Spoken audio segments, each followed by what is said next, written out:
The following thoughts and opinions we're going to discuss regarding this album are strictly of our own personal interests. We are not professional music reviewers. We encourage respectful discussion and friendly banter in each episode, but we do not condone and will not tolerate bullying or belligerence. You are welcome to take what we say regarding the albums we rate with a grain of salt.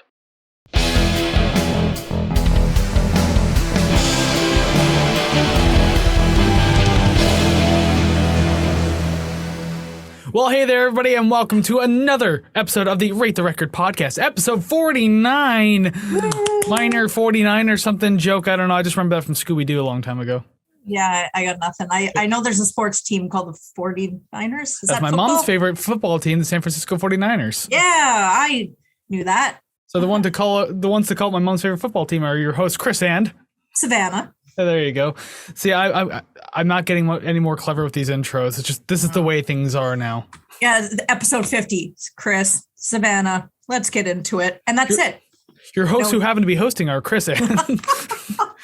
But yes, that's us. This is the Rate the Record podcast. So thank you very much for joining us today on the show. We sure do hope that you like what you see, and I hope you check out the album. Let us know what you think about it. So by all means, hit that like, subscribe, comment, rate, share, follow. All of those things help build the musical community that you know we're trying to build absolutely everywhere, over in the audio world, over in the video world. Doesn't really matter. Be part of the community. Yes, we need friends. I don't know if I'm speaking for myself, but please join us. Hey, you've had more people talking to you lately on YouTube, so we're getting somewhere. It must be working. Well, to be fairly honest, most of the time they agree. So that's kind of my point, though. I'm like, you have people talking with you now, so it's all good. Yeah, agree or disagree. I just wanted to bring that up because I like to brag. That's all. Exactly. So yeah, remember on the audio world, give us high ratings, high reviews, leave some good reviews too, so that way people like you can find us in those communities. And over on YouTube, of course, we always tell you to like and subscribe and all that kind of stuff. But we especially want you to subscribe because once we hit 100 subscribers, boom, we give away free records for every month. We're over 100 subscribers. So we know you want a free record because it's free, and who goes without free in their lives, right? So by all means, all you got to do is hit the subscribe button and you could very well win some music out of it. So that's pretty cool. Hell yeah. If someone offered me a free olive, I would take it because it's free, but I do not like olives. So, free is free. We're only human. Yeah, but even the free olive, I would just be like, I'm actually okay. I would throw it at somebody. Just put it into not a BB gun, or just one of those guns that you can shoot small paintballs. I don't know. My firearms that well. This is too violent for me now. I was thinking my hands, but whatever. Okay, whatever. That's fine too. But yeah, you can find all of the streaming links that you need for all the podcasts and our social links as well over at ratetherecord.ca. So wherever you want to follow us, whatever you want to do, you can find it over at ratetherecord.ca. You can also find a link to our Ko-fi page, kofi.com/ratetherecord, if you do want to support the channel financially. If you do that, $5 a month for the RTR Club, you'll get a thank you at the beginning of the episode. You'll get your name on a thank you card at the end of the episode. You get access to exclusive content. And hey, if you got a band and you got a song and you want us to check it out, we will review it exclusively over on Ko-fi. So by all means, there's your incentives. Hope that works, and we would love to see you there. Just again, completely optional, but you're the cool one if you do. You get the second kiss. You only get the second kiss if you join. Second kiss comes exclusively on Ko-fi. Exactly. But then you're gonna do a second kiss later at the end of the episode, like you usually do. So I don't know. You kind of blew that one. So you get a third kiss. You get the third air kiss. And that's fine. Whatever. You know what? $10 lock of hair. I stand by that one too. I was going to say, while you ponder that, I guess I'll just continue. Continue.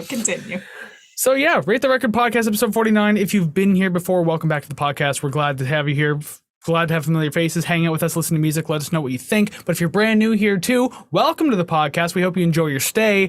Obviously, we'd like to see plenty of new faces in the crowd, and eventually you'll become one of the familiar ones, so that's pretty cool. But if you're new here, you don't know what we do, so each week Savannah and I, we will choose an album, either completely at random, just whatever the hell we want to listen to. It doesn't really matter at that point. Maybe the album's celebrating an anniversary. Like today's album is almost celebrating an anniversary. I think it's already passed, or it's coming. I can't remember. Oh, yeah? I think it's already passed. Regardless, close enough. It could be an anniversary album, or it could be a request, which definitely is today's album, by the way. Yes, today is a request album. We do those, and this is the first one of season 3, so that's exciting. Regardless, we do choose an album. We discuss the songs at length. We rank the songs, and then we rate the record. wasn't risking you saying it too fast, so I wasn't even going to say it. I was about to call you out for not even trying. Oh, yeah. No. I ain't too smart for you. I'm going to keep you on your heels every single week then. Every week, I'll be like, what the hell? I'll literally start that entire thing there. Oh, if you don't know what we do here, rate the record. And so each week, Savannah and I will just beat you to it at every single point. God damn it. But yes, today we do have a request for episode 49. It is for Faith No More's 1992 album Angel Dust, which would be pretty exciting. And for those of us who listened to the podcast last week and knew about the little clue I gave to this week's episode, yes, this is Mike Patton's fourth appearance in 49 episodes. Can you say fangirl and boy really loud, could you? Although we didn't choose, actually, the last two Mike Patton projects, including this one, was not chosen by us. They were both requests. True. But just, yes, that's some sort of record now that he's just here 4 times. Eventually, we're going to have him on the show. He'll never do it, but we could always ask. Savannah, do you have any questions? No, this is good. Thank you. And this album was requested by someone who actually requested an album last season. Generally with requests, we'll do one a season for you. So if you've requested one in season 2, you're more than welcome to do it in season 3. The forum's been reset. So JP, who actually requested Therion for us, Secret of the Runes, has requested Faith No More's Angel Dust. He actually made another request, but I had to turn it down for a specific reason, which will be very clear in the next few weeks, let's say, wink, nudge. But that's all I got to say about that, because now we got to talk about Faith No More a little bit and the album Angel Dust. So allow me to get it started. So Faith No More, I just got to say, it's nice to not talk about just Mike Patton. I can actually talk about a band. And actually, this description has little to do with Mike Patton, but obviously he's in there because he has to be. Faith No More is an alternative metal band from San Francisco, California. They formed in 1979, which I did not know it had been that long. They formed under the name Sharp Young Men, and then Faith No Man, then finally settling on Faith No More in 1983. The band consists of 2 original members, bassist Bill Gold and drummer Mike Borden. The band also consists of keyboardist Roddy Bottom, guitarist John Hudson, and of course vocalist Mike Patton. Although the lineup has changed several times through the 4 decades they've been around, including a very brief 1-year stint with Courtney Love in 1983. That's before obviously she was a nobody at that point, but still she was 1 year, but no official releases with Courtney Love. But she was replaced by vocalist Chuck Mosley, and that's when Faith No More actually had their first release. They settled on a name, and the first release was actually a self-titled cassette that was recorded in 1983. Side A was just a live performance, and Side B was a 20-minute instrumental. Wow, how prog rock. Oh my lord, that's cool. I wonder if they probably weren't prog rock back then, but even so, 20-minute instrumental, come on now. Yeah. What do you do? What are you, King Crimson? And the band would go on to sign to indie label Mortem Records in 1985, where they were able to receive financial support for to finish their debut album, We Care a Lot.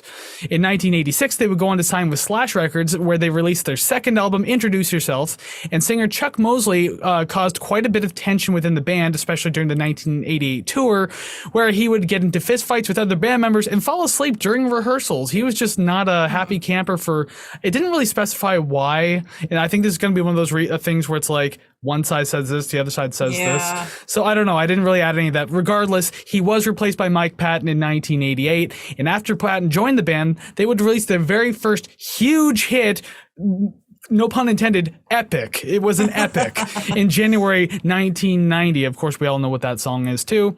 Oh, yeah. But now we move on to Angel Dust, the band's 4th studio album that was released in June 1992. So yeah, we passed the anniversary of that one, but still 30 years old. Hey, happy birthday. Yay. Dang. It was recorded at Coast Recorders and Brilliant Studios in San Francisco, California. The album was released through both Slash and Reprise Records. The album was produced by Matt Wallace, who's worked with many other bands. I didn't write them down though, but he's a well-known producer, and the band themselves also produced. The album did well across the board, receiving 4.5 out of 5 stars by AllMusic, 4 out of 5 by Q, Record Collector, and Rolling Stone, and Select gave it 5 out of 5. The album made it onto several best album lists, including number 1 in Germany and the UK. It peaked at number 10 on the Billboard 200 in the US and number 2 on the UK charts. The album has gone gold in both the US and the UK, and 5 singles came from this project: Midlife Crisis, Land of Sunshine, A Small Victory, Everything's Ruined, and the track Easy, which would appear later on re-releases. Cool. And with that said, too, I know that the album's slated with 14 songs. We only did 13 because we didn't do Easy. And the only reason why we're not is because it was a re-release of the album. So the original 13 songs is what we're doing instead of Easy, although we very well could have done it. But whatever, it saved us an extra few minutes and under an hour for this album because this is a long one. Oh, it is. There were some songs that seemed longer than others, but as a whole, it actually didn't feel that long to me, which surprising. Yeah, considering I think it topped out at like 58 minutes some odd seconds. Yeah. So like it felt long. And like last week we did Tragic Kingdom, which was like around the same time, and it actually did feel long. It did. Dang. All right, well, I guess it's about time that we start discussing the album then, since we're at that point. So let's get into it. So the first song number 1, Land of Sunshine. Okay, I just want to point out that I love how the bass and vocal melody go up and down. Like when it's kind of like being on a roller coaster when he's saying, I don't really know the lyrics. So, I mean, forgive me if I get them like wrong, but he says like something and rejoice and up and down. And I love that. Oh, it's just like swinging your voice. You're not singing up to it. You're just jumping to it. And I don't hear that often. I think that was very pleasing to hear, especially in the first intro song. Kind of on that too. Like maybe it's within something of the same part that you're talking about. Like I found the chorus very interesting because like there's a lot of chaos going on because you have like these cascading synths going kind of thing. Yeah. And like then you have the background laughing and everything. So there's like, a lot of chaos going on. But yeah, I don't really remember the vocals too much in the verse. So maybe you're talking about that instead. I don't know. I'm not sure. I know that I've listened to this album in its entirety a couple years ago. Didn't really retain most of the songs. So hopefully if you're listening to this, you know exactly what I'm talking about. But speaking of the keys, I like how they fill the blank spaces and it makes it like moderately menacing because there's no holes in it, you know? Yeah, but I think my biggest issue was that like the strings are like really highly mixed in this album. Usually with the strings, it's better if they're kind of like a little lower because you can still hear them, still like experience them. But these ones felt like very front facing. So it's not that it was distracting, but at the same time, it was just kind of like could have been mixed a little better, I guess. I don't know. I get that. Other than that, like the intro and verse were super cool. Like I do like the use of like the tom drums. It happens quite a few times in this album, but I just really like it when it does happen. The bass has time to shine on top of like this like chugging guitar throughout the entire thing and the synth strings as well. So like everything kind of gets its own little spotlight in this track. So I thought that was interesting enough.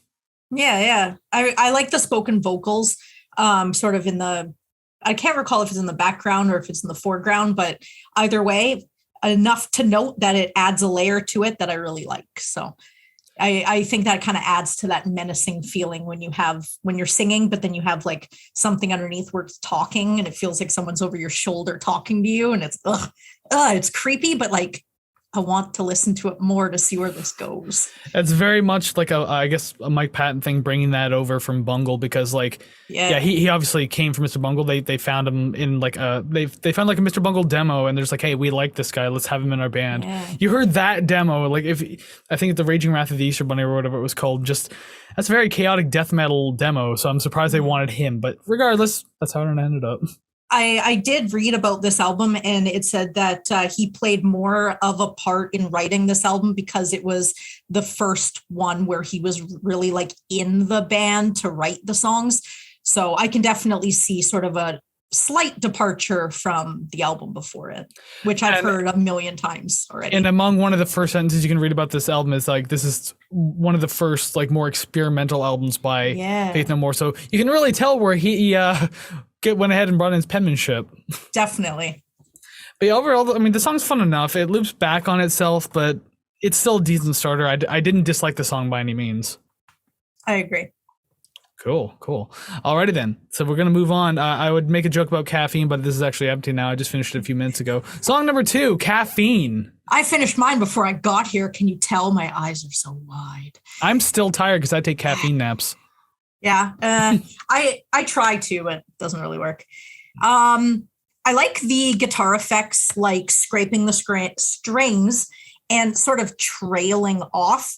It makes it seem like less formulaic and more of like a loose sort of song built from feeling when you have guitar that's sort of, I don't know, I guess lack of a better term, noodling.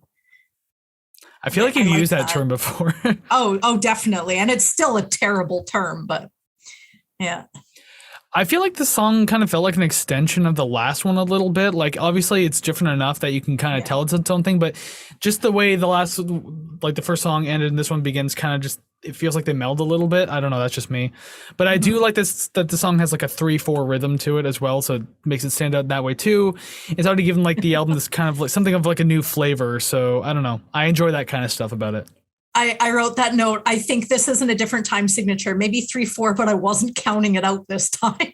So I'm glad that I caught on to that. It's easy because if it feels like a waltz, I'm like, okay, I'm pretty sure. Yeah, essentially. So. Like, even if it's like, because waltzes are like da da da, but like, I mean, obviously 3/4 is the same thing, but it's just kind of done in a different rhythm. But still, it's essentially the same thing. It's all good. Yeah, it's easy to hear, which is nice. I found this one. Hold on, this one isn't one I found. Are you on the right song? I'm on the right song today. It's just I don't think I can master the English language, so we're just gonna move past from that one. Sweet. I haven't written anything coherent, so I'm gonna go ahead and say I like this song. Again, the spoken vocals this time reminds me of someone else. And I can't place my finger on it, but I know one time listening to this, it's just going to pop in my head years from now. So if anyone has any ideas, let me know, because I clearly empty brain. I know it's a little past the point, but when you said you couldn't comprehend the English language, and then you said roten. Did I say roten? Yeah, you don't have anything else roten. Roten. That's okay. It's the hole in my lip. It ruins everything. It's like your invisible lisp. Yeah. There are quieter portions of this track that I really like too, that they kind of come in, they're led by like bass and rim shots. I kind of really like that. It's a nice cool down point, even if very brief. Yeah. So it's still something to enjoy though. And I think the second half of the song is great. I mean, because you have like the quiet moments and then these like cool metal breaks kind of like thrown in there as well. It's enough going on to keep me interested. So I actually like this one a lot more than the first one, despite the fact I said it kind of feels like it melded in from first to last. Yeah. I don't know. I enjoyed the song. I think it's great. This one is one of the ones where I'd have to listen to it a couple of times to really enjoy it. First couple times I was like, I'm listening to it passively, whatever. But as I'm playing it over and over, it's like you kind of pick and choose the little things that catch your attention. And every time you listen to it, it's something different. So I like that. And before we move on, I'm just obviously doing the X's and everything and the question marks and check marks on my list. Yeah. I'm trying to be a little more careful about it now because obviously, what are we, like 3 weeks in a row now of like zeros? Yeah. So I'm trying to be like really like receptive to like what you're saying and just like, does it match my feelings? But it won't change our lists. So really, we're just terrible before we even start this. Even if we got like a 0 out of 13, but like, and I had 13 X's, at least I knew like going into it that they wouldn't match. Yeah. Do you want to go out on a limb and guess what my number 1 is? Is it number 3, Midlife Crisis? It is. It might be. There's you go. There's your transition right there. But yes, number 3, probably the more well-known track from this album, Midlife Crisis. Very straightforward, like quarter note going on like right in the beginning for a long while too. I mean, I guess it's easier to catch on to that way, hence why it's a big single. Like there's nothing too complicated going on. Yeah. But I don't know. I guess that kind of like dun, dun, dun, dun, dun, like that staccato pace really helps it, I guess. I do like the intro because even if you're playing it at a concert and you've never listened to Faith No More before, but you've heard this song, as soon as the drums start, you're like, I know this song.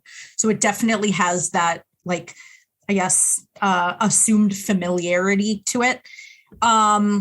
They've always had my attention from the first time I've heard the song. I've listened to this song, I'm going to go ahead and say like 150 times so far. It's the only one on the album that like I'll listen to over and over. But yeah, I like it. I don't want to do a lyrical breakdown, but I do just want to to bring something up. May I quote, "Go on and wring my neck like when a rag gets wet, and my head is like lettuce. Go on, dig your thumbs in." I don't think I'm ever going to understand what the hell any of these songs are about. But it does paint some lyrical pictures in my head, visual pictures in my head, which is wild. Patton, and like even when he's in Bungle, like with some of the other writers in that band too, like they all tend to write in a very dark but sometimes comedic way. Yeah. And like I actually do mention actually in the next song we will get there, but like I do mention something about the lyrics too in that one, just because I was like, okay, I need to know what the hell's going on here, because it's spoken word more or less. So yeah. But Midlife Crisis, we'll start with this one, obviously. I mean, we've already started with it. I never realized how much the synth did for this track overall, just to give it a better flow, because realistically, there's not a whole lot going on with the bass and guitar in this one. Mm-hmm. And also, overall, maybe a blanket statement, maybe people are going to battle me about this particular point that I have, but I feel like the guitar doesn't do a lot in this album. Like, it has moments of solo and it has its own stand-up moments, but like, I don't know, even just thinking of the song Epic, like the guitar did more in that song than it did on most of this album. So I'm just wondering, like, what was the change up here? Did Mike say, hey, that's enough of your wankery over here? Yeah. I don't know. Maybe. Yeah, he's like, no, let's do something different. Adds like weird accordion sound at the end of the album. Oh, it just yawns and then just pulls down the guitar. Just, oh, sorry, did I knock the coffee over on the console? My B. Well, I mean, we don't have time to re-record it, Mike. They gave us like $1 million. We don't have time to re-record it. No, gotta go. Sorry. The only other comment I have about the song too, it's actually two, and it's about the bass. First off, true 80s bass in this track. For the most part, just one choppy staccato quarter note to run on, dun dun dun dun dun. But speaking of that bass though, like the occasional super chunky distorted bass tone that comes in, I think is super great. I like, at least it's something else, and I do like the distortion tone. Think that's great. I love messy, crunchy distortion. I'm always here for it. Mm-hmm. And there's also like the occasional clean fill that comes in too, which is nice. So I'm just wondering why like they decided to do like this straightforward bass for most of the song and only give you like the occasional hint of something else. Mm-hmm. I mean, obviously it works for what it is. You don't hear anyone complaining because the song is done so well, but I don't know, sitting here and actually taking these notes, I was thinking about that. I'm just like, that's kind of weird. I never noticed, but I did mention that I did like the guitar in the back with the keys, and it's just sort of the bass pulsing with the drums. So like I noticed it enough, but didn't really notice the lack of any sort of embellishments or fanciness. Yeah. But what I did notice is I really like the aggressive sounding verses against the cleaner chorus. I like that sort of back and forth. That was good. I don't know if I got that, only because like, I don't know, the choruses and the verses kind of just bled together for me, not necessarily in a bad way, but just like there wasn't too much to differentiate. Like you knew when he started like kind of wailing a little more that he was likely in the chorus, but I mean, other than that, like if I was just like blindly listening in the background, I couldn't tell you one from the other. Oh, I've heard worse songs. I've heard worse songs on this show. So when something we've gone through a lot of songs. I've went through her eyes. There you go. There's my throwback. Well, on that note, let's move on. Supposing So, song number 4, the one I was just mentioning earlier, RV. So I don't know if you want to go first with this one, because like I do have a note about the spoken word stuff, but we'll get there in a second. These deep vocals are great, and I love them. They're very breathy. What's that about Mike Patton's low voice that you like? Oh my God, they're very crooner-like. But there's something a little off-putting and less sexy to hear the words, I sweat a lot and my feet itch. So I'm kind of like, okay. And this is all within like the first two verse lines. So I'm like, all right, that's fine. But the surfy sounding guitar really brought it up from there. So. With this song, it was weird for me because this is one of those songs where the lines between Faith No More and Mr. Bungle really start to blur. Yeah. Like this is definitely like, I don't think they would have written this on their own without him, but yet here it is. Yeah. The instrumentals are like a really strange touch. It's like a very Carnival-like sound on Patton's like really darker lyrics, because like this protagonist quite literally kills himself in the song.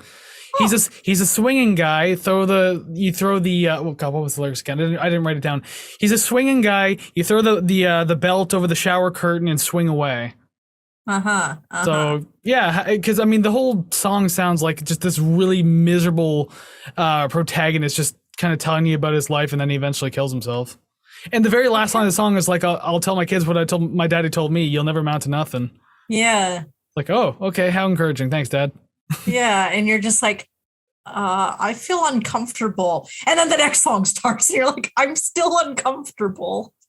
Yeah, the feelings don't go away that fast, Dad. Yeah. Oh my God. But yeah. again, as I was mentioning earlier, though, it's more of that like dark comedy route because you have this like carnival-like music.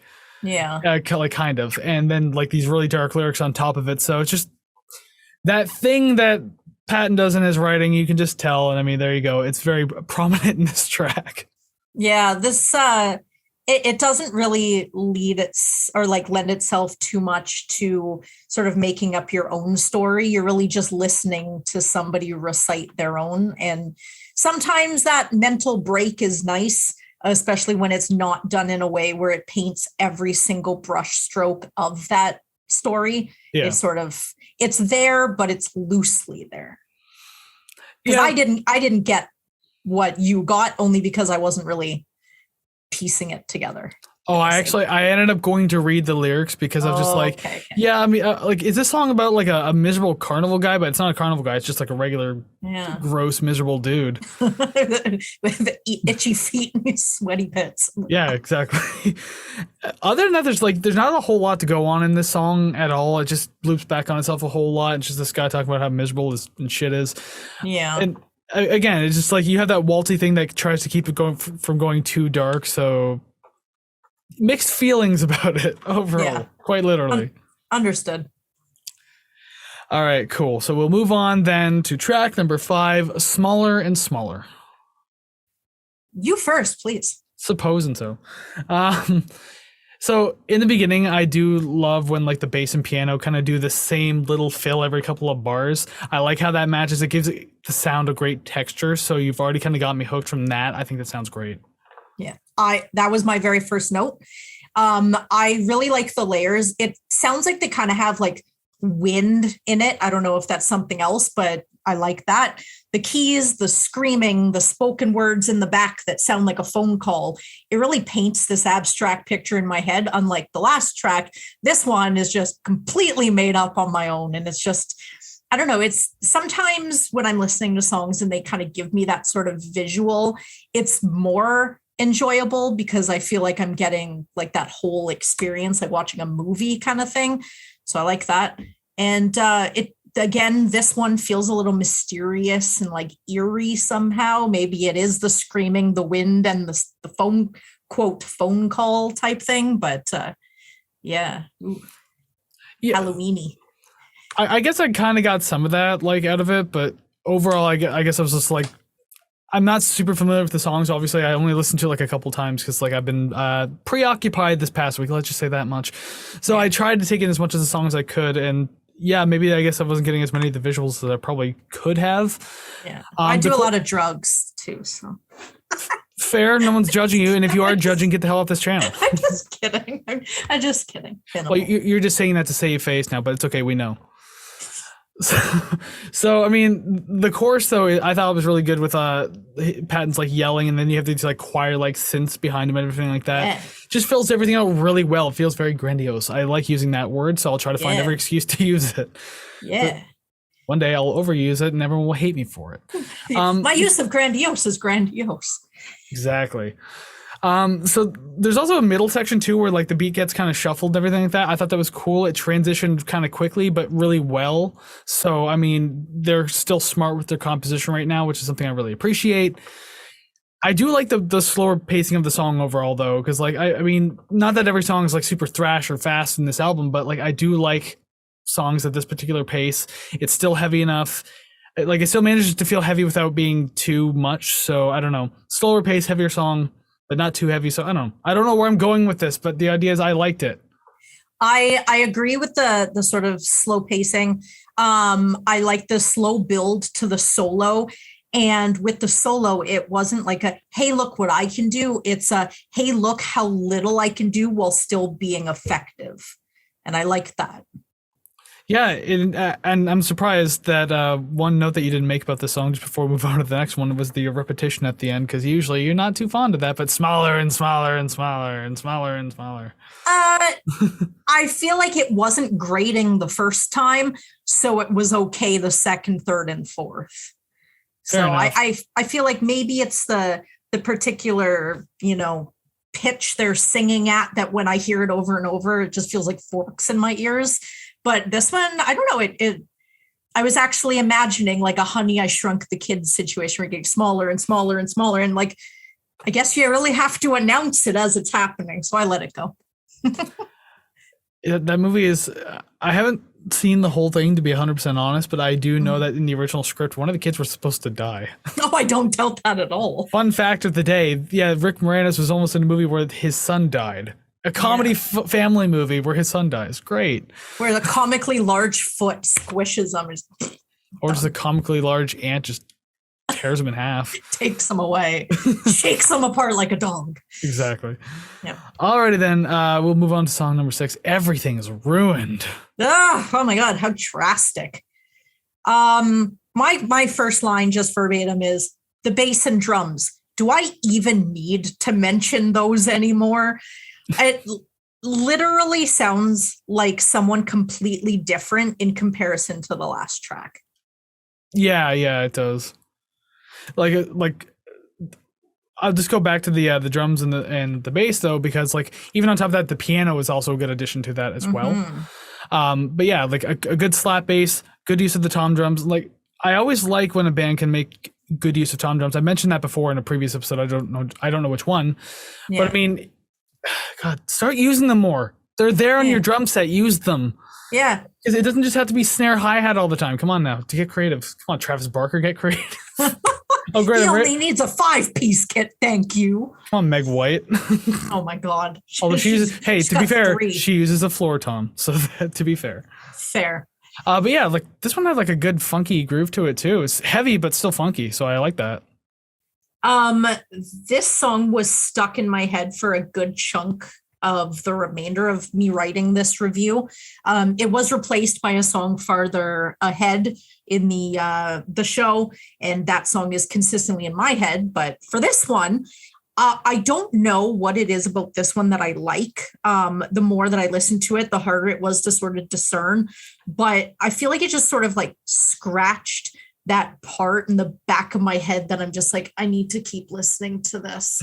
I don't know what it is. I don't know if it's the way he sings Everything's Ruined and just crams the words in to fit the syllable arrangement, but something about it just gets me. Yeah, that hook at the end, like where he keeps saying everything is ruined, like I thought that was super catchy. Everything sounded great in that part. So yeah, I can see where you're coming from with that at the very least. And I mean, like another, I swear to God, I don't want to use the word grandiose. I'm so sorry. It's a very big feeling course. There you go. I need an encyclopedia. Yeah. or a thesaurus or something. I don't know. Yep. Anyways, yeah, I do like the chorus. So it sounds great. It's very big, especially vocally. I mean, because like, you have these like higher notes that he's singing, and then like the lower harmonies, and it's really more attention grabbing that way. So like I was enjoying listening to that as it was happening. Yeah. And like the song gives you like some different but similar compositions. I don't know. It feels different in the way it's composed, but yet it feels similar to other tracks. It's hard to explain that. When I wrote that, it made sense. Yeah, it's hard to put into words. There's something about it that's like I can't put my finger on it, but it's enjoyable. But I will say everything transitioned like really well into one another. So like the song, like in a composition flow wise, was great. Like I think it worked very well. But yeah, it's hard to really kind of get the proper word out of what I want to say about this song. Yeah. So I'm glad I'm not alone on that. Yeah. Oh, hell no. I'm glad that I'm not the only one who's just mush mouth. So. Well, I'm the one stumbling saying, oh, I don't know, grandiose.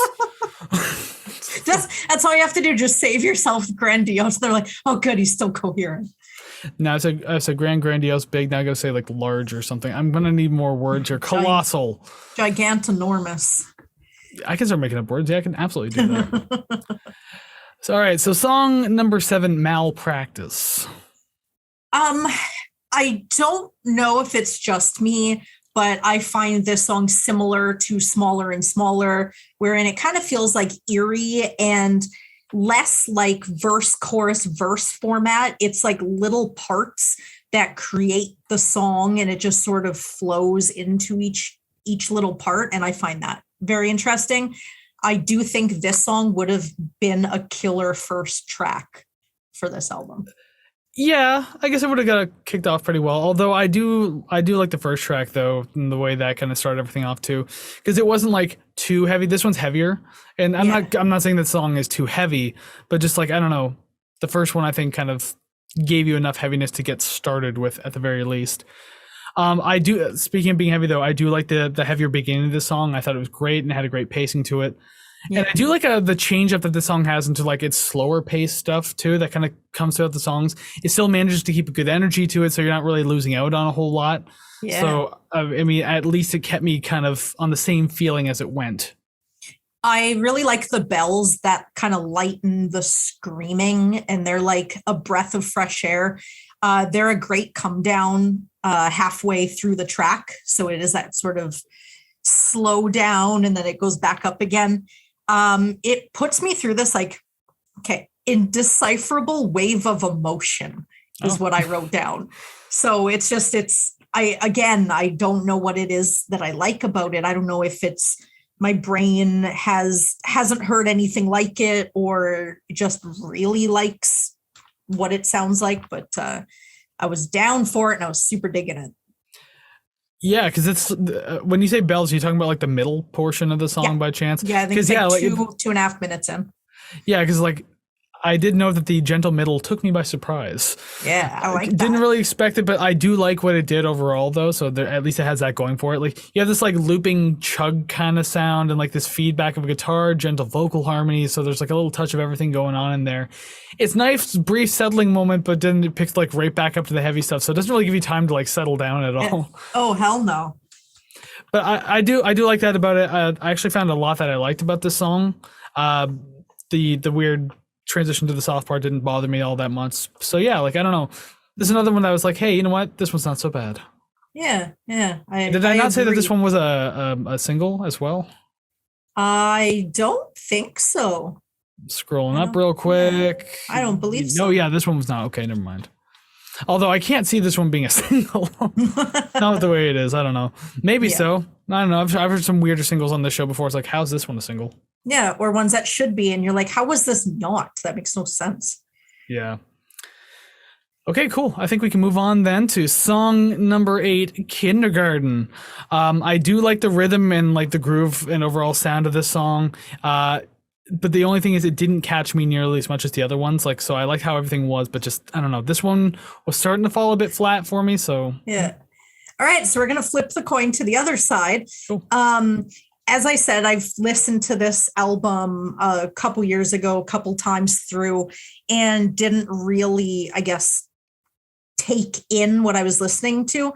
But every time I listen to the album, this is the song that caught my attention and pulled me out of the passive listening. So we had to reach one where we didn't say the same thing. And watch the rest of them from here is just going to be like complete like polar opposite. Like, I liked it. I hated it. Well, I hate you then anyway. Yeah. We're done here. Yeah. The chorus is memorable, and it helps me remember what song we're talking about because he does say the title in the song or in the chorus. So that's helpful. The vocals are pretty much like you can hear what he's saying until you get to the middle part though, because like there's a steady jam going on. Then you have like his megaphone lyrics. Yeah. He always has like a thing to do that in like every album. Always has like some sort of megaphone or just like kind of like weird staticky microphone effect and everything like that. Yeah. I got some weird imagery from this song while I was listening to it, probably because like I was also in the middle of like doing some actual like, you know, my real life work while I was also writing reviews. So I was listening to the song a couple times, and I got the imagery of like, you know, the band's on stage kind of like doing their own little jam thing. And then Mike Patton, for some reason, glides by on a paraglider over the crowd with like one of those megaphones with the extendo mics. Yeah. And he's like yelling the lyrics through the megaphone. I don't know. I got that. I'm tired today. I like how he's not on stage with them. He's flying over top. Like, yeah, there's like everyone they're jamming, just like, where's Mike? And then you see him jump off the rafters, and then the paraglider just kind of goes over the crowd. I don't know what the hell I'm thinking. Someone's been touching my drugs, I see. Supposing so. I mean, like, even not catching me all that much, like the song, as I said before, the song didn't really do it. It's still a decent track. Like, I'm not gonna like shit too much on it. I'd gladly listen to it again, just not voluntary. Okay. I disagree. I could listen to this one a million times, and probably by now I feel like I have. Just speaking of the megaphone, it has to be my favorite thing. It just adds a texture that really works. There's a song coming up where I think he uses something else that just there's something that I don't hear often, and when I do, I latch onto it, and all I want to do is listen to that. So it's awesome. I've just been listening to God Hates a Coward by Tomahawk forever, and it's got the same sort of vocals. I love it. Did you ever watch the live version of that on YouTube when he did on the Roland show? Yeah. And then he had his gas mask microphone. That's how he did that part. Yeah, and then just watch it because he has to do like that and the clean. So it's just like pulling it up. Whips off his face. He's doing the synths and like everything like that. So he's just going. Oh my God. I mean, but that's just him. Like that's like an extension of his body. So I don't even think that phases him. He doesn't even think about it. Like he could whip the mask off his face, like cut open a nostril, like just slice it. Wouldn't even notice because just like, oh shit. Anyway. Yeah. Jesus Christ. Yeah, I do have just one more point about this one. To me, it sounded like they wrote this for the last album, but it didn't make the cut. Like the last Faith No More album? Yeah, the real thing. Okay, to be honest, I hadn't heard it, so I don't know. Oh, okay. I've heard Epic, and I think I've heard like another couple of tracks off of it, but I've never heard the whole thing. Yeah. Dang. Yeah, I've listened to that one a lot. I look forward to doing that one. So if someone could request it, that'd be sweet. Now we'll have to wait though. We'll have to wait. Five time. Yeah, Patton comes back yet again. I swear to God, one day, like if we keep doing Patton albums, and also he's done a billion projects, so it's like throwing a dart at something and just like it's all Mike Patton. Then there's like one other band on there. Yeah. Oh my God. Yeah, that's what the show's gonna turn into, I think. And if we want him on the show, we have to be aggressive. Song number 9, be aggressive. We shouldn't have to be that aggressive. Maybe he'll be down for it. I don't know. I like that segue. I approve of that one. We have to aggressively email him to the point where he gets a restraining order against us. Oh, boo. Boo earns. Something like that. This song was weird in the beginning. Immediately felt like an Addams Family jam. Like it feels like this could be the end credits of like the Addams Family movie. Have you seen the Addams Family movie? Oh, maybe as a kid, but I haven't as an adult. Oh fuck, it's one of my favorites, and so like I'm very familiar with it. And just like the weird rapping kind of like song in the outro, like I mean the ending credits of that movie is very cringy, and I hate it. But I feel like this song could have been like in the end credits of the Addams Family. It just feels kind of cringy. Yeah. Yeah. Oh, do you really like this one then, huh? I do like this song.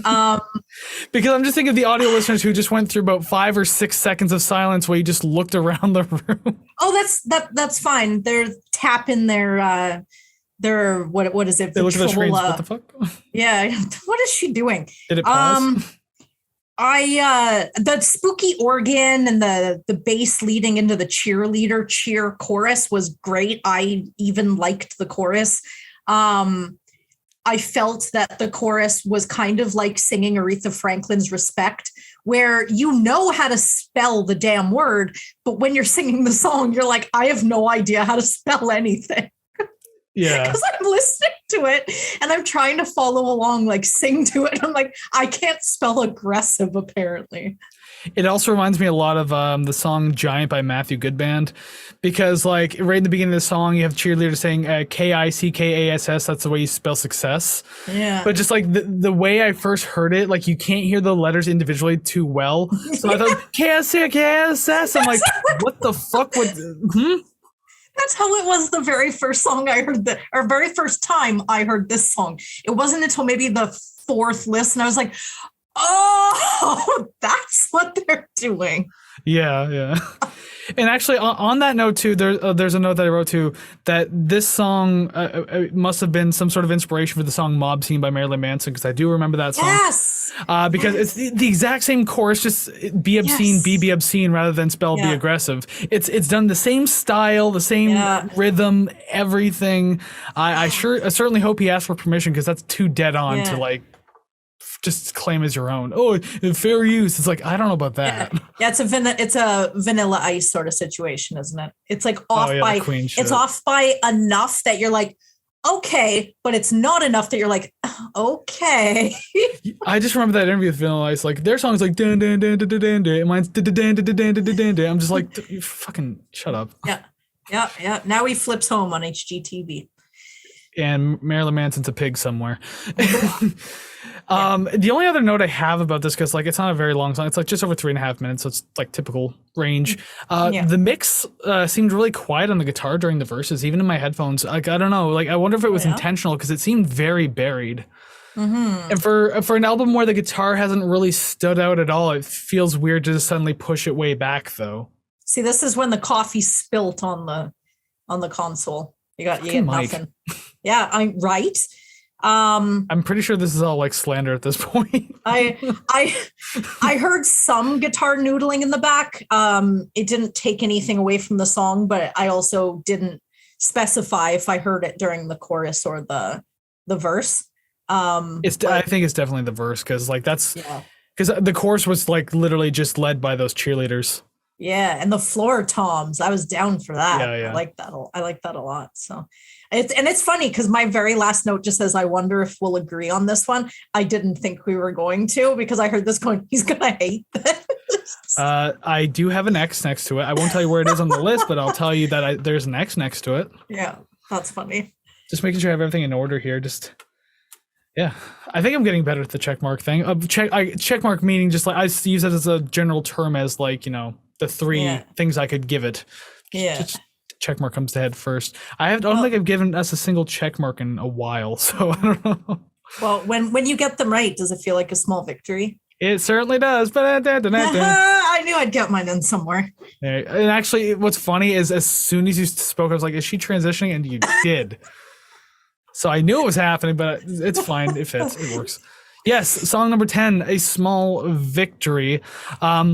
This one was strange when I was listening to it. The best way to describe it's like it's a metal track that also feels very uplifting.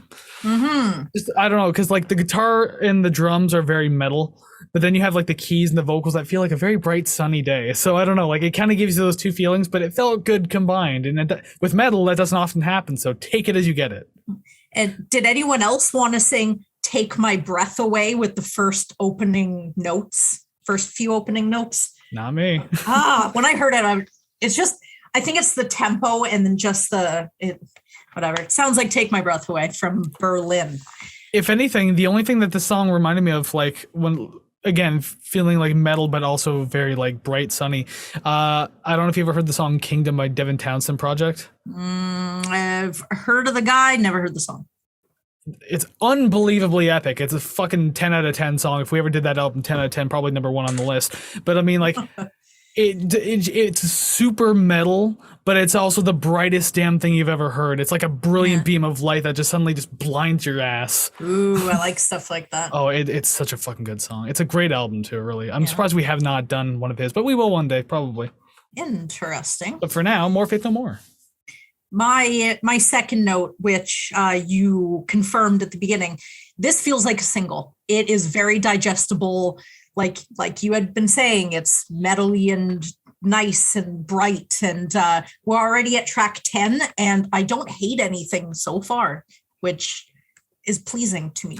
Yeah, nothing really pissed me off too much or anything like that. I mean, like, I think at least so far, I can say that, like, RV is not the bottom song on the list. The spoiler, it's not the bottom song, but at the same time, I didn't feel too much for it. Because again, I said like it didn't give me a whole lot, but at the same time, I don't hate it.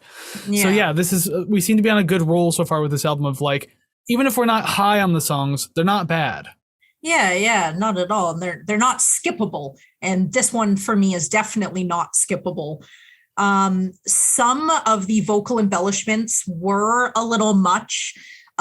They were a little too constant for me, like the hey and the yup and all that. It's like, like if we heard it, 4 out of 4 bars over here, like near the end, it would have been nice to not hear it, or maybe in this run it only happened half the time. But I don't know. I'm, again, not a professional musician, only a listener that gets annoyed quickly.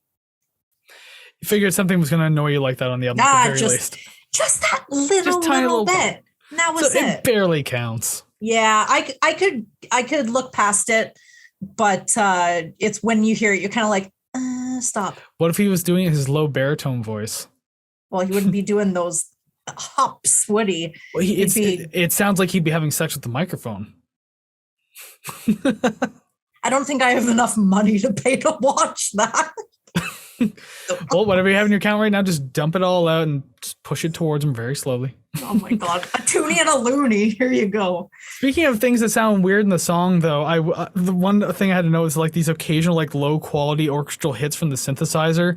Mm-hmm. Like it's a ridiculously 90s thing to add to the album. Like it's just like, oh my God, you're lucky this album came out in 1992. It's so early into the 90s I can let it fly because that was like part of the fucking thing at the time, I guess. But like, I don't like that sound, but I gave it a pass. I'm like, fine, that's cool, whatever.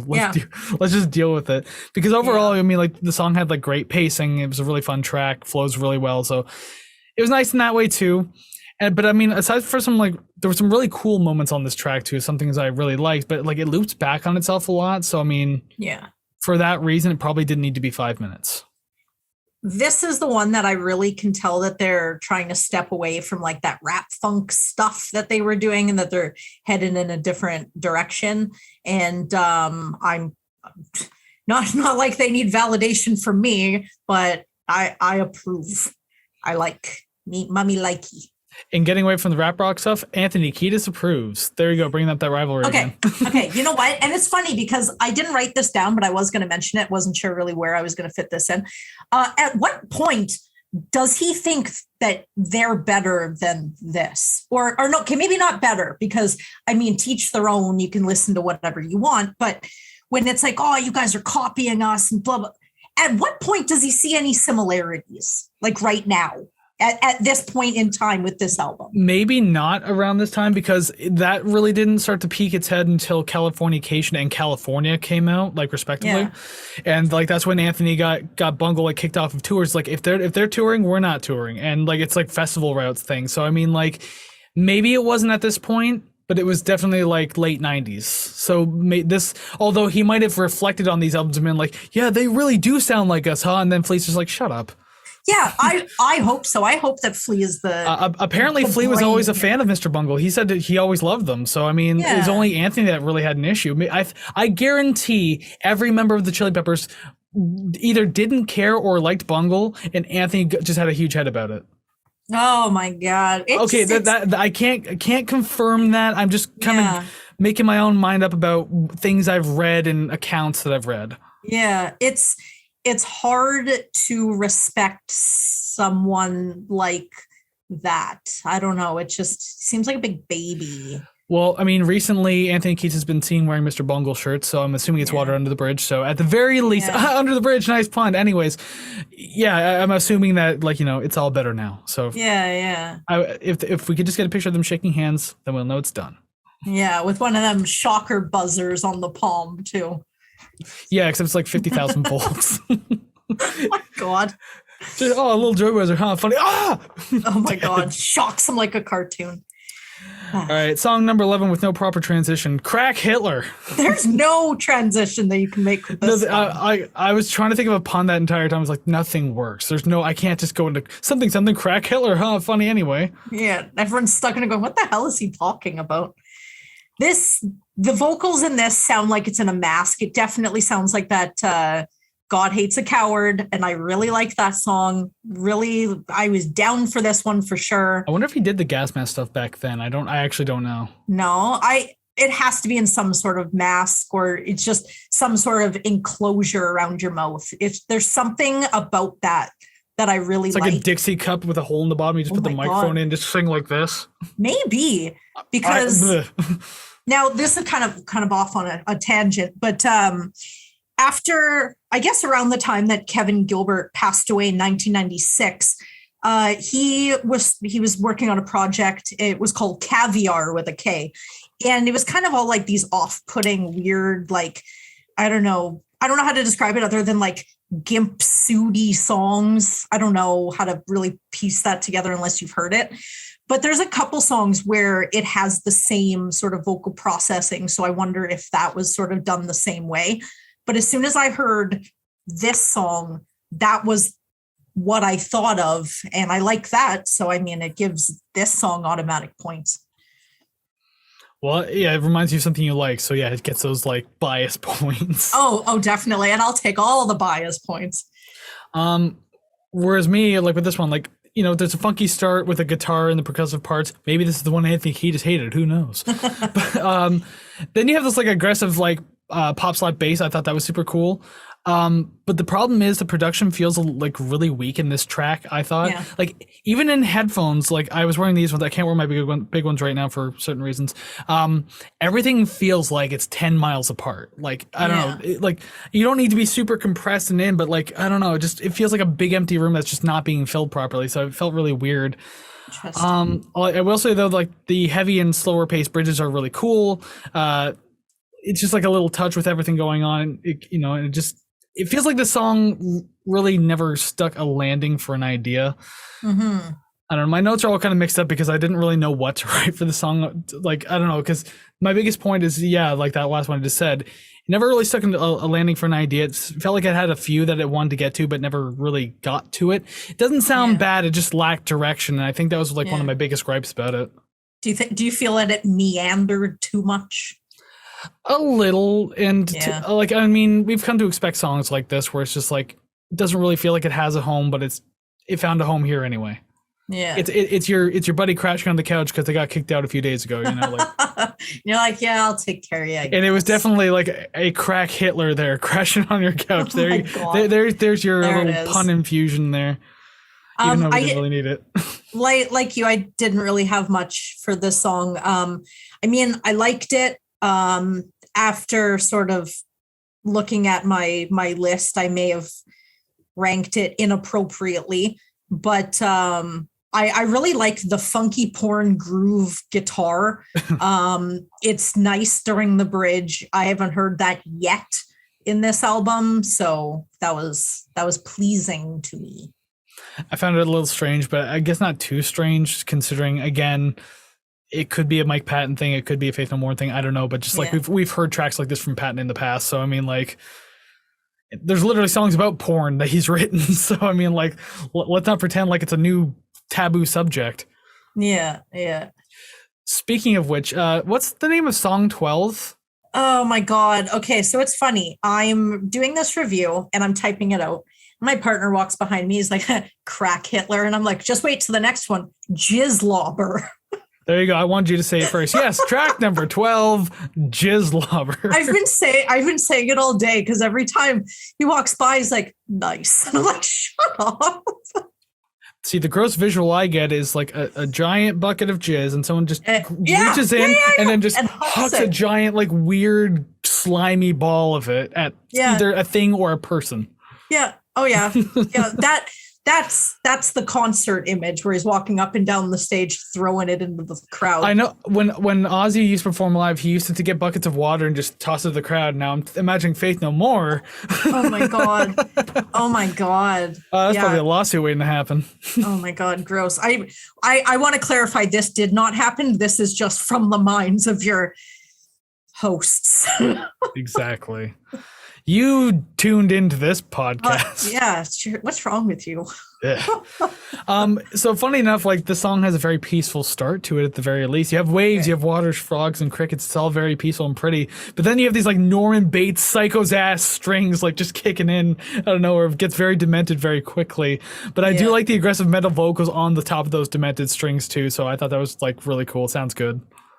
I found that this song had very close, if not the same tempo and feel that Kindergarten has, except for this one has like less melodic guitars and more sort of like, I don't want to keep using the word eerie and creepy, but a lot of it just sounds creepy. Like if you added some sound effects of some creaking doors, you could just play this at a haunted house. You're worried about that word. I keep saying grandiose. Yeah. Okay. Well, good. I'm going to keep going then.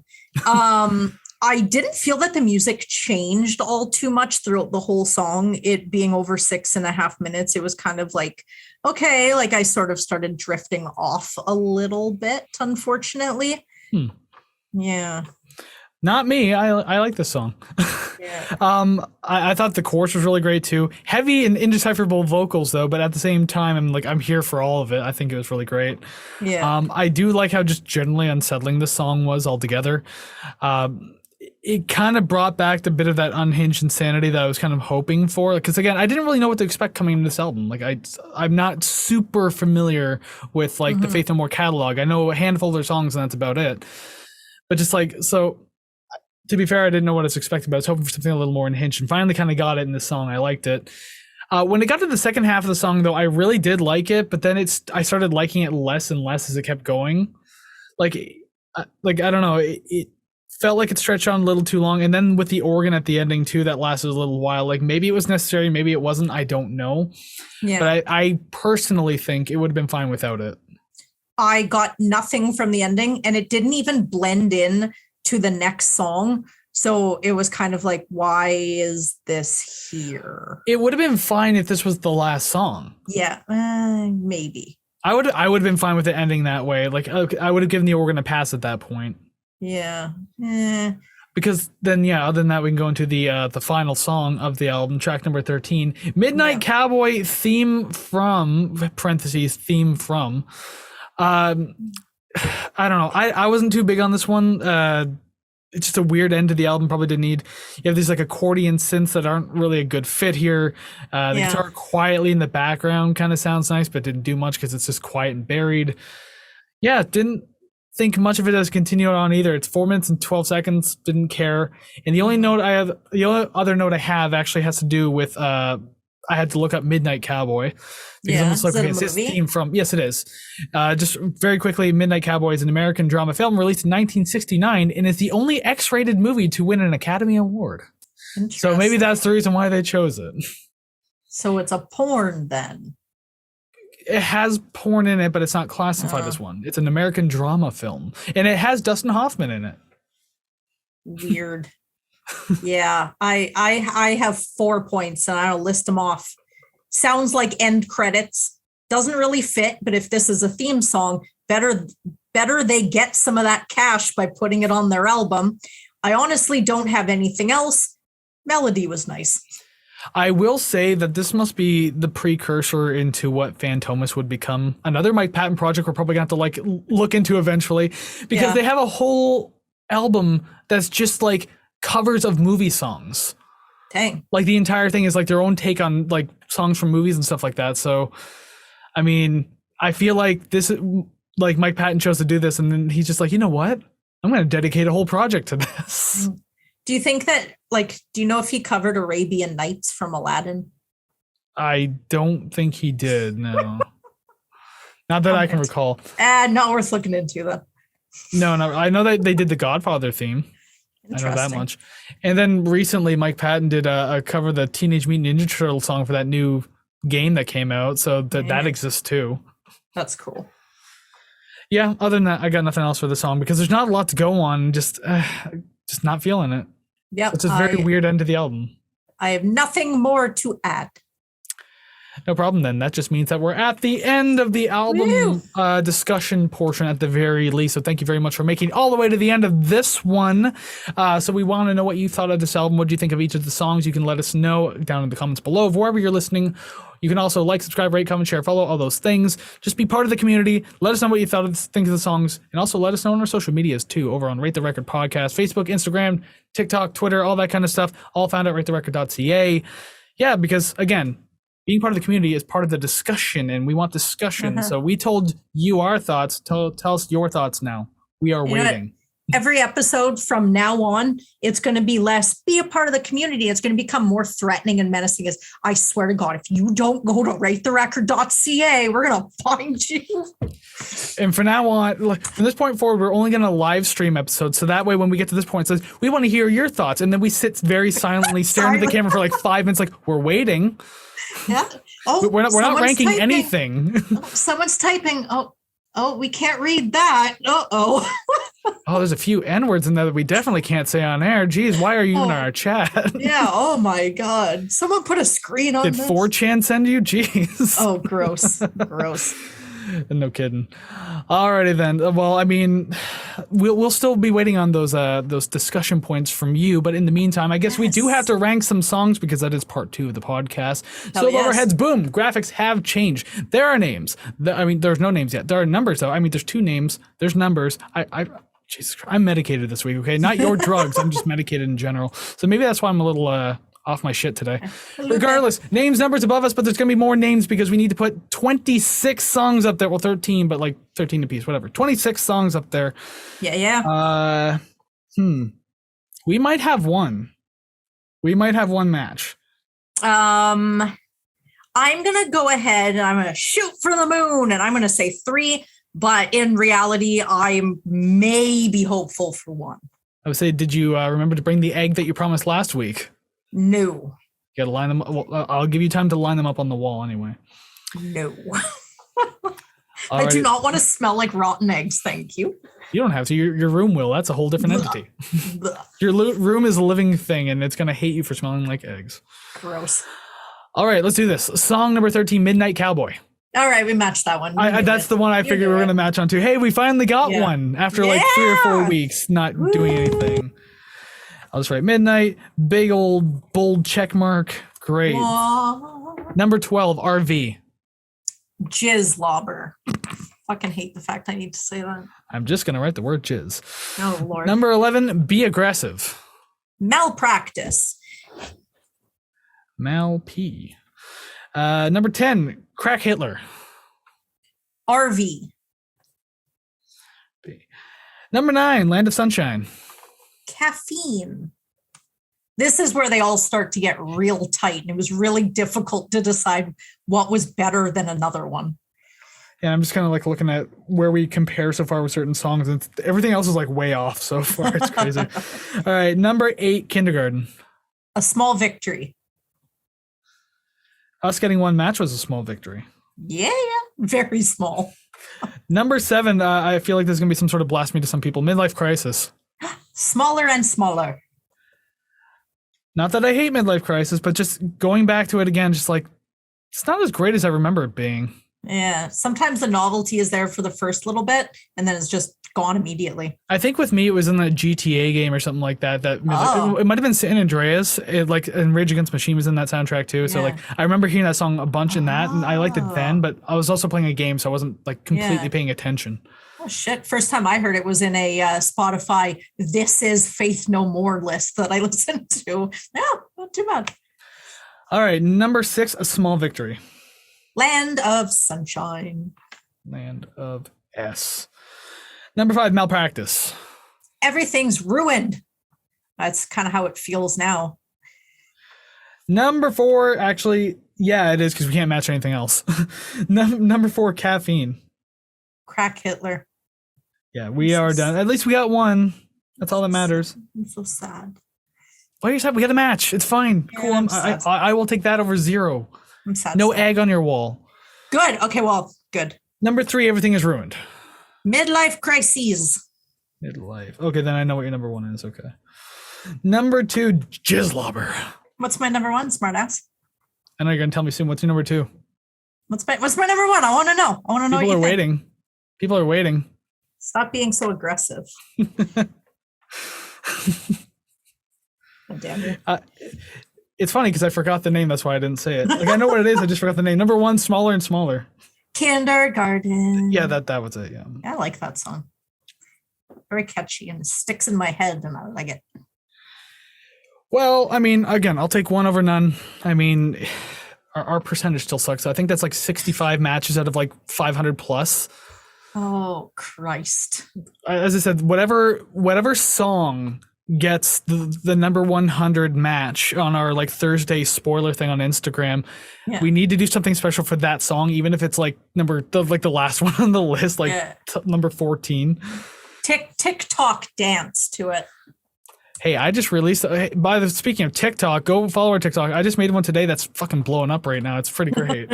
It's a really stupid, shitty, cursed mashup, but people are loving it. So hey, go follow us on Rate the Record, the Rate the Record podcast on TikTok. There you go. Oh yeah. And while you're doing that, it's time to transition the screens because we have to rate the record. We didn't do it again, but that's fine. I'm gonna do it. Nope. You fucked me up last week. I ain't doing this. I don't feel like I've lost anything of value. So let's go ahead and switch screens. Whoosh. Alrighty then, the album rating screen jam-packed full of things to look at, especially a B tier. Oh my god, like there's way too many of them. And speaking of which, that's where last week's album ended up somehow, surely. It was No Doubt's Tragic Kingdom. Ended up on the B tier at the very bottom, like very close to the bottom, but hey, there it is. Or maybe it is the bottom. I don't know. To be honest, if you want to unveil the curtain here, we can't see the screen that you're looking at right now. I do it later in editing. Yeah, with the magic of editing from our highly skilled editors, the monkeys with the typewriters in the warehouse. No monkeys taking my job, okay? They can go back to the zoo. I'm going to do the editing. I'm the smart boy. Yeah. Even in though a warehouse with a typewriter. Yeah, exactly. I work at the typewriter. Where's my banana? Anyways, I'm done ranting about my job for the day. It's time to rate the record. We have Faith No More. JP wants to know where this is going to go because he requested it, and I'm sure everyone else does too because we've gotten this far into it. So, actually, you know what? You go first. Yeah, I was thinking about who should go first. You go first. Okay, so I honestly wasn't sure where this was going to land. It is not terrible. It is not, oh my God, Savannah's finally smart.